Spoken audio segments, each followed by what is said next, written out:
Guys, current affairs funda में आप सभी का स्वागत है। मैं हूं आपके साथ अभिषेक शर्मा और आज के इस वीडियो सेशन में हम 1 नवंबर तक के सभी इंपॉर्टेंट करंट अफेयर्स कवर करने वाले हैं।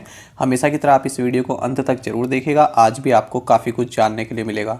साथ ही गाइस, इस सेशन को शुरू करने से पहले आप सभी को बताना चाहूँगा, यदि आप हमारी daily current affairs PDF, weekly PDF और मंथली पीडीएफ चाहते हैं तो इस वीडियो के फर्स्ट कमेंट में दिए गए लिंक पर क्लिक करके पा सकते हैं। ज़्यादा जानकारी के लिए आप इस स्लाइड पर दिए गए सभी पॉइंट्स को जरूर पढ़ें। कोई भी आपका डाउट हो, कुछ भी आप पूछना चाहें तो हमें कमेंट बॉक्स में ज़रूर लिखें। तो चलिए फिर करते हैं शुरुआत इस वीडियो सेशन की। भारत में 31 अक्टूबर को राष्ट्रीय एकता दिवस मनाया जाता है। यह दिन भारत सरकार द्वारा किस वर्ष शुरू किया गया था? ऑप्शन है आपके सामने 2014, 2015, 2016 या फिर 2011। सही आंसर होगा option A. National unity day is celebrated in India on 31 October. It was introduced by the government of India in 2014। आप सभी जानते हैं सरदार पटेल की बर्थ एनिवर्सरी को हम नेशनल यूनिटी डे के रूप में मनाते हैं और इस बार 2021 में हम 146th बर्थ एनिवर्सरी मना रहे हैं सरदार पटेल की। इनको भारत के पॉलिटिकल इंटीग्रेशन के लिए जाना जाता है। आपको जानना चाहिए ये भारत के फर्स्ट डिप्टी प्राइम मिनिस्टर थे और होम मिनिस्टर रहे ये इंडिपेंडेंट इंडिया के। साथ ही इनको साल 1991 में 1991 में भारत रत्न भी दिया गया था। आपको जानना चाहिए अलग अलग नाम से इनको जाना जाता है। आयरन मैन ऑफ इंडिया इनको कहते हैं, patron saint of India civil servants इनको बोलते हैं, यूनिफायर ऑफ इंडिया बोलते हैं, साथ ही द बिस्मार्क ऑफ इंडिया भी इनको बोला जाता है। आपको जानना चाहिए स्टैचू ऑफ यूनिटी जो कि वर्ल्ड का टॉलेस्ट स्टैचू है, ये भी इन्हीं को समर्पित किया गया है 31 अक्टूबर 2018 को। इसकी हाइट 182 मीटर्स है। ये सभी फैक्ट्स आपके लिए इंपॉर्टेंट हैं, नोट डाउन जरूर कर लीजिएगा। आगे बढ़ते हैं। भारत का सबसे बड़ा सुगंधित उद्यान किस राज्य में खोला गया है? गोवा, केरल, उत्तराखंड या फिर मध्य प्रदेश। सही आंसर होगा option C. So India's largest aromatic garden opened in Uttarakhand. तो देखिए, जो उत्तराखंड फॉरेस्ट डिपार्टमेंट है इसने भारत का बिगेस्ट एरोमेटिक गार्डन खोला है। कहाँ पर? लाल कुआं, नैनीताल डिस्ट्रिक्ट में आता है ये। यहाँ पर इन्होंने खोला है। तो 3 एकड़ में है और 140 different species of aromatic species यहाँ पर लगाई गई हैं। आपको जानना चाहिए उत्तराखंड के गवर्नर हैं lieutenant general Gurmeet Singh, retired हैं ये। चीफ मिनिस्टर हैं पुष्कर सिंह धामी और 2 कैपिटल हैं, देहरादून है विंटर कैपिटल और गैरसैंण है समर कैपिटल। साथ ही अगर हम हाल ही के करंट अफेयर्स की बात करें जो इसी तरह के हैं, इंडिया का फर्स्ट टाइप के जो करंट अफेयर्स हैं, तो ये हमने अपनी पीडीएफ में से लिया है ये स्क्रीनशॉट। तो देखिए, इंडिया का फर्स्ट क्रिप्टोगैमिक गार्डन ये भी उत्तराखंड में खोला गया है, देहरादून में। Uttarakhand forest department develops India's first lichen park in Kumaon. तो इंडिया का फर्स्ट लाइकन पार्क भी उत्तराखंड में ओपन हुआ है। इंडियाज़ फर्स्ट पॉलिनेटर पार्क ये भी उत्तराखंड के हल्द्वानी में हुआ है। इंडियाज़ हाईएस्ट हर्बल पार्क ये भी उत्तराखंड में ही ओपन हुआ है। तो ये सभी इंपॉर्टेंट है, इनको नोट डाउन जरूर करिएगा। डीआरडीओ और इंडियन एयरफोर्स टीम ने संयुक्त रूप से स्वदेशी रूप से विकसित लॉन्ग रेंज बम का परीक्षण किया, जिसे किसके द्वारा डिजाइन और विकसित किया गया है? ऑप्शन है बीईएमएल लिमिटेड, रिसर्च सेंटर इमारत, भारत डायनामिक्स लिमिटेड या फिर हिंदुस्तान एरोनॉटिक्स लिमिटेड। सही आंसर है option B. DRDO and IAF team jointly flight tested indigenously developed long range bomb which is designed and developed by Research Center इमारत। तो देखिए, Indian air force और DRDO इन दोनों की टीम ने मिलकर इंडिया का first indigenously developed long range bomb जो है उड़ीसा के बालासोर में टेस्ट किया है। आपको बता दें इसको डिज़ाइन एंड डेवलप किया है रिसर्च सेंटर इमारत, जो कि DRDO की लेबोरेटरी है हैदराबाद में। भारत बागवानी का कौन सा सबसे बड़ा उत्पादक देश है? यानी कौन से नंबर का है? 5th है, 3rd है, 4th है या फिर 2nd है? सही आंसर होगा option D. So India is the 2nd largest producer of horticulture in the world. देखिए, जानेंगे क्यों ये क्वेश्चन लिया गया है। तो जो हमारी union minister for agriculture and farmers welfare है नरेंद्र सिंह तोमर, तो इन्होंने national conference on international year of fruits and vegetables इसको ऑर्गेनाइज किया है और ये इन्होंने ऑर्गेनाइज किया है फूड एंड एग्रीकल्चर ऑर्गेनाइजेशन फाओ के साथ मिलकर। आपको बता दें कि साल 2021 international year of fruits and vegetables के रूप में मनाया जा रहा है। तो इस कॉन्फ्रेंस का थीम रहा है awareness about the nutritional benefits of fruits and vegetables for balanced and healthy diet and life style. तो इसी कॉन्फ्रेंस के दौरान जो union minister for agriculture Narendra Singh Tomar, इन्होंने कहा कि भारत जो है वर्ल्ड का 2nd लार्जेस्ट प्रोड्यूसर है हॉर्टिकल्चर का और लगभग वर्ल्ड के 12% जो फ्रूट्स हैं, वेजिटेबल्स हैं, ये भारत प्रोड्यूस करता है। हॉर्टिकल्चर मतलब कि जो है वेजिटेबल्स, फ्रूट्स और जो हर्ब्स होती हैं, औषधि होती हैं, फ्लावर्स, इन सभी का प्रोडक्शन ही आते हैं हॉर्टिकल्चर के अंतर्गत। भारत और कौन सा देश प्राकृतिक गैस क्षेत्र और हरित हाइड्रोजन में सहयोग करने के लिए सहमत हुए हैं? यूएस, इटली, फ्रांस या फिर जर्मनी? सही आंसर होगा option B, India and Italy have agreed to collaborate in the natural gas sector and green hydrogen. तो देखिए, इंडिया और इटली इन दोनों ने ही ग्रीन हाइड्रोजन और नेचुरल गैस सेक्टर में पार्टनरशिप करने की सहमति जताई है। आपको जानना चाहिए। इटली के प्रेसिडेंट है सर्जियो मैट्टारेला, प्राइम मिनिस्टर है मारियो ड्रागी और कैपिटल है रोम। करेंसी है यूरो। स्वदेश निर्मित भारतीय तटरक्षक पोत सार्थक को कमीशन और राष्ट्र को समर्पित किया गया। यह किस जगह में स्थित रहेगा, ये आपको बताना है, यानी कि कहाँ पर ये बेस्ड रहेगा। ऑप्शन है हजीरा, कांदला, पोर्ट ब्लेयर या फिर पोरबंदर। सही आंसर होगा option D, the indigenously built Indian coast guard ship Sarthak was commissioned and dedicated to the nation.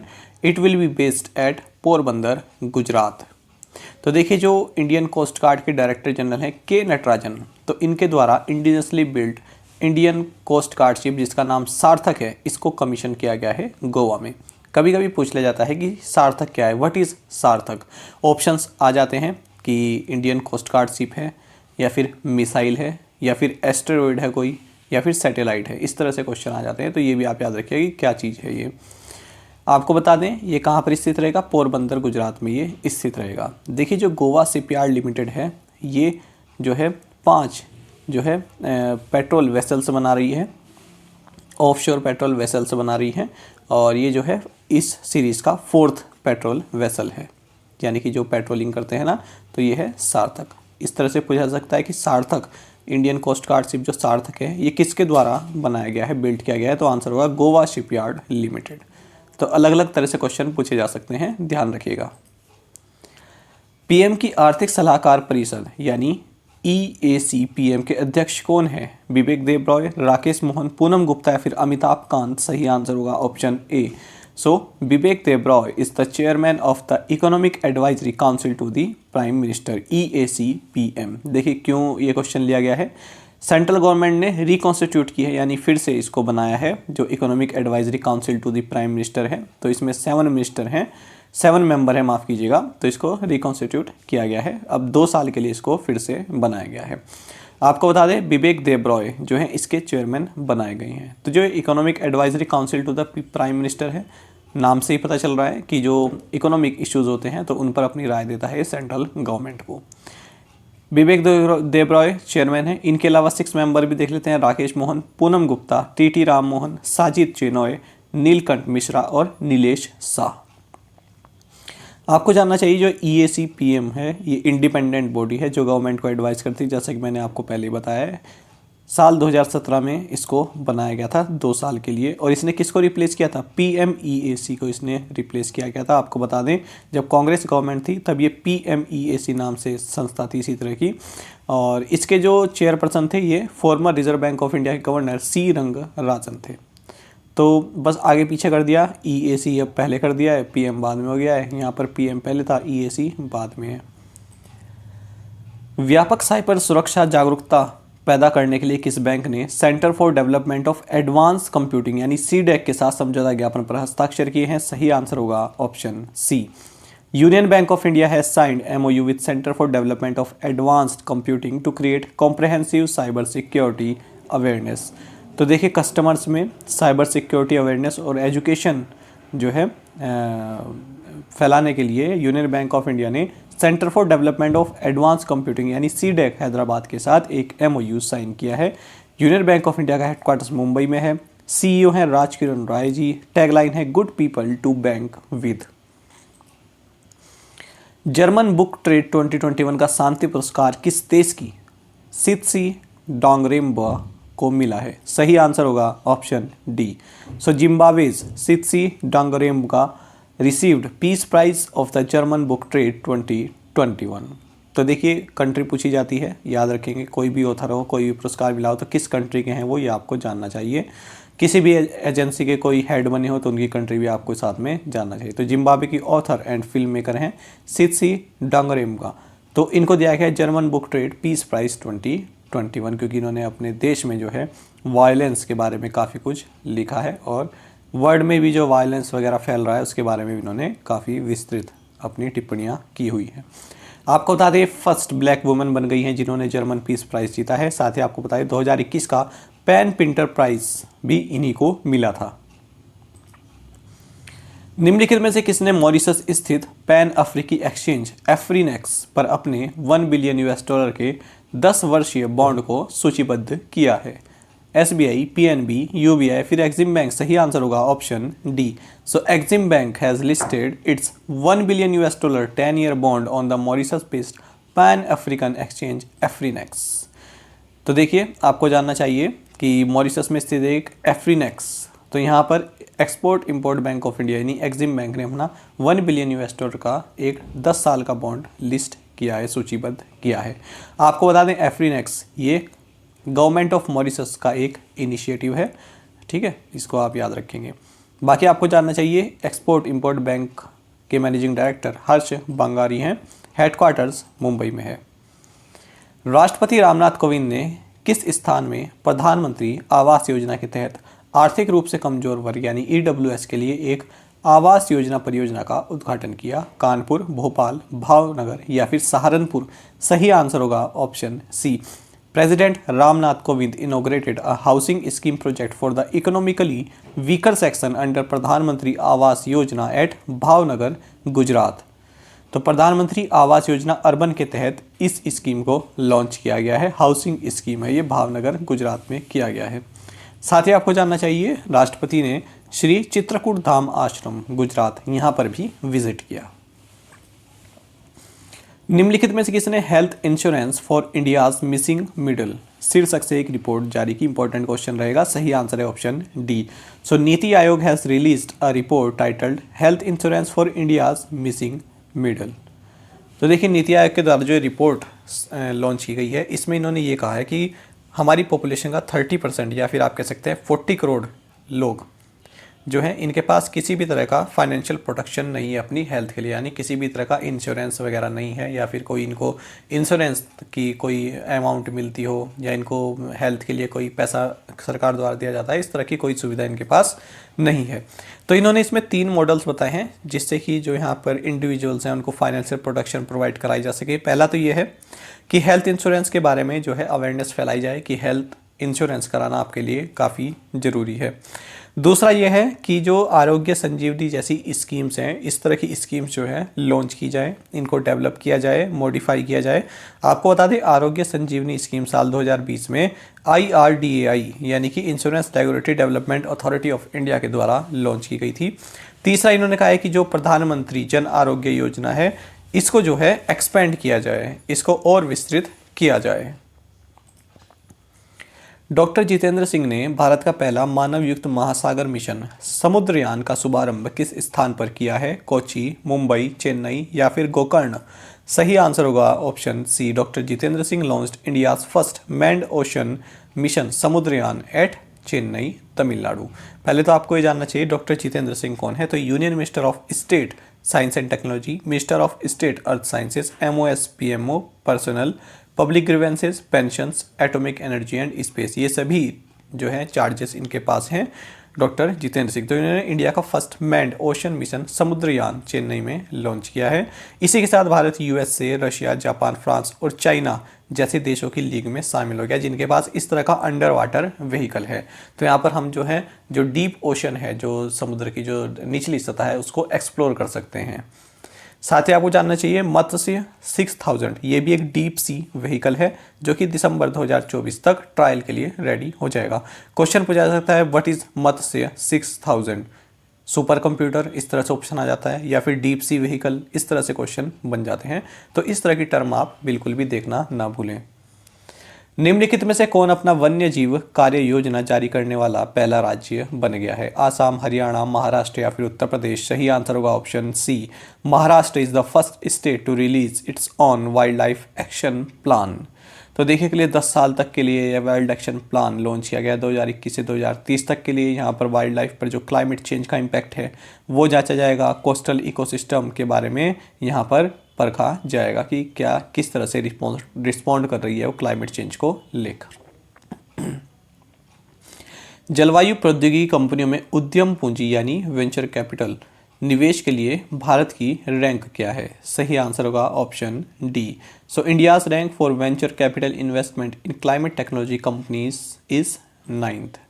देखिए फ्रेंड्स, वेंचर कैपिटल क्या होते हैं? जो जैसे मान लीजिए किसी ने अपना काम शुरू किया है, ठीक है, तो उसमें जो पैसा लगाते हैं बदले में वो अपना शेयर उसमें ले सकते हैं, किसी कंपनी में शेयर ले सकते हैं। पहले उसमें पैसा लगाते हैं ताकि वो ग्रो कर पाए, उसको बोलते हैं वेंचर कैपिटलिस्ट। तो वेंचर कैपिटल आप समझ गए होंगे किस तरह की पूंजी लगाना किसी स्टार्टअप वगैरह में। तो उसी बारे में बात की गई है कि भारत में जो क्लाइमेट टेक्नोलॉजी को लेकर जो इन्वेस्टमेंट है, जो कंपनीज है क्लाइमेट टेक्नोलॉजी से रिलेटेड जो कंपनीज हैं उनमें इन्वेस्टमेंट को लेकर भारत की 9th रैंक है। तो यहाँ पर 1 बिलियन इन्वेस्टरों का वेंचर कैपिटल भारत को प्राप्त होता है, यानी कि जो पैसा लगाते हैं लोग क्लाइमेट टेक्नोलॉजी कंपनी में वो $1 बिलियन का है। तो ये रिपोर्ट जारी की गई है किसके द्वारा? लंडन एंड पार्टनर्स के द्वारा। और इनकी जो कंपनी है ये diggleroom.co एक डेटाबेस मैनेजमेंट कंपनी है, ये एम्स्टर्डम बेस्ड। इन दोनों ने मिलकर इसको लॉन्च किया। रिपोर्ट का नाम है 5 years on global climate tech investment trend since the Paris agreement. Top 5 countries की बात करें तो यूएस है, फिर चाइना है, फिर स्वीडन है, फिर यूके है और फिर फ्रांस है। बाकी आपको जानना चाहिए, इस रिपोर्ट में ये बताया गया है कि यूरोप जो है फास्टेस्ट ग्रोइंग रीजन है globally for climate tech investment. ठीक है, अगर हम कॉन्टिनेंट वाइज बात करें तो यूरोप को इसमें सबसे फास्टेस्ट ग्रोइंग रीजन बताया गया है जहाँ पर क्लाइमेट टेक इन्वेस्टमेंट में बढ़ोतरी देखी गई है। किस देश के रेयान टेन डोशेट ने अंतर्राष्ट्रीय क्रिकेट से संन्यास ले लिया? सही आंसर होगा option D. So Netherlands Ryan ten Doeschate retired from international cricket. किस कंपनी ने इंडिया ग्रीन एनर्जी अवार्ड 2020 जीता है? सही आंसर होगा option A. So TVS Motor has won India green energy award 2020 और ये अवार्ड इनको दिया गया है नितिन गडकरी द्वारा, जो कि रोड ट्रांसपोर्ट मिनिस्टर हैं, इनके द्वारा दिया गया है। किस कैटेगरी में? आउटस्टैंडिंग रिन्यूएबल एनर्जी यूजर के कैटेगरी में। निम्नलिखित में से किसने ऐप स्किल एकेडमी शुरू करने के लिए इलेक्ट्रॉनिक्स मंत्रालय और आईटी के स्टार्टअप के साथ भागीदारी की है?